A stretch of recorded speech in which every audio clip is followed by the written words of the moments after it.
Setelah kobaran meluluhlantakkan Los Angeles, California, Amerika, kini kebakaran hutan yang dipicu oleh gelombang panas menghanguskan sudut indah wilayah Patagonia, Argentina pada hari Kamis, memaksa ratusan orang dievakuasi.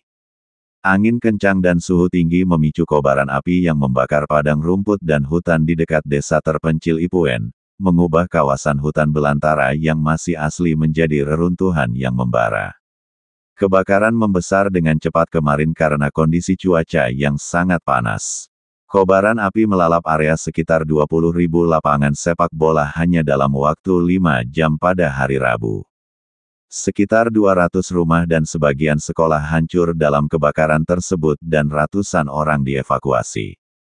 3 pesawat pengebom air dan ratusan petugas pemadam kebakaran serta sukarelawan telah dikirim ke daerah tersebut untuk mengendalikan api, yang kini telah berpindah ke daerah berpenduduk.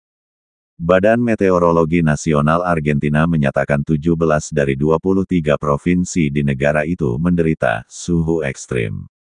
Kebakaran sering terjadi di musim panas ini di Patagonia, Argentina, namun kurangnya curah hujan dan suhu tinggi telah meningkatkan dan mengakibatkan risiko yang sangat tinggi di tahun ini.